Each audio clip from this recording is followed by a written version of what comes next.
ప్రస్తుతం ఇండియన్స్కు pan card ఓ ముఖ్యమైన పత్రంగా మారింది. అయితే ఇప్పుడు ఇండియాలో స్పెషల్ ఫీచర్స్, అడ్వాన్స్ ఫెసిలిటీస్తో పాన్ 2.0 అనే ఒక కొత్త కార్డు జారీ చేయడానికి కేంద్ర మంత్రివర్గం అప్రూవ్ చేసింది. ఈ క్రమంలో ప్రజలకు ఈ పాన్ 2.0 మీద రకరకాల సందేహాలు, అనుమానాలు మొదలయ్యాయి. ఇంకా చెప్పాలంటే ఇప్పుడు ఉపయోగిస్తున్న పాన్ కార్డ్స్ చెల్లవని, ప్రతి ఒక్కరూ కొత్త పాన్ కార్డ్స్ కొనుగోలు చేయాలనే మాటలు కూడా వినిపిస్తున్నాయి. ఈ క్రమంలో ఈ ప్రశ్నలన్నిటికీ కేంద్ర మంత్రి అశ్విని వైష్ణవ్ క్లారిటీ ఇచ్చారు. అసలు పాన్ 2.0 అంటే ఏంటి, దాన్ని ఎలా తీసుకోవాలి, దాని స్పెషాలిటీ ఏంటి అనే వివరాలను ఇప్పుడు మనం తెలుసుకుందాం. అసలు ఎవరికైనా పాన్ కార్డు ఎందుకు అవసరం అనేది చూద్దాం. ఇండియన్ సిటిజన్స్కు పాన్ కార్డ్ ఓ ముఖ్యమైన పత్రం. దానికి కారణం ఇండియన్ సిటిజన్స్ అంతా ఇన్కమ్ ట్యాక్స్ పరిధిలోకి రావడమే. ఇన్కమ్ ట్యాక్స్కు పాన్ కార్డ్కు సంబంధం ఏంటంటే, పాన్ కార్డ్ ద్వారా ఓ వ్యక్తి ఎలాంటి నగదు లావాదేవీలు చేసినా అది పాన్ నెంబర్లో నమోదవుతుంది.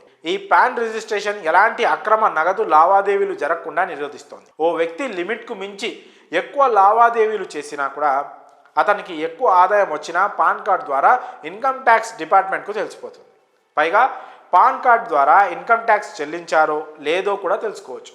ఇక పాన్ 2.0 విషయానికి వస్తే, ఈ ప్రాజెక్ట్ టెక్నికల్గా చాలా అడ్వాన్స్డ్ ప్రాజెక్ట్ అని చెప్పి తీరాలి.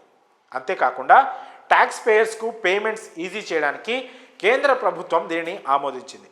దీనికోసం కేంద్రం 14,035 కోట్లు ఖర్చు చేసింది. పైగా ఈ పథకం ద్వారా ప్రజలకు అనేక ప్రయోజనాలు కలుగుతాయట. అయితే పాన్ 2.0 వస్తే పాత పాన్ కార్డ్ చెల్లదా అంటే ఆ అనుమానం అస్సలు అవసరం లేదని చెప్పింది ప్రభుత్వం. కేవలం పాన్ కార్డు యొక్క సాంకేతికత మాత్రమే మార్చింది ప్రభుత్వం. పాన్ నెంబర్ మాత్రం అలానే ఉంటుంది.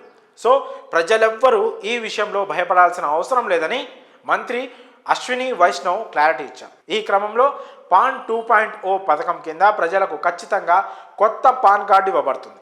దీనికోసం ప్రజలెవ్వరూ ఎలాంటి అమౌంట్ పే చేయాల్సిన అవసరం లేదు. పూర్తిగా అందరికీ ఉచితంగా దీన్ని ప్రభుత్వమే అందిస్తుంది. ఇది త్వరలోనే ప్రజల వినియోగానికి అందుబాటులోకి రానుందట. మరి ఈ విషయంపై మీ అభిప్రాయాలను కామెంట్స్ రూపంలో తెలియజేయండి.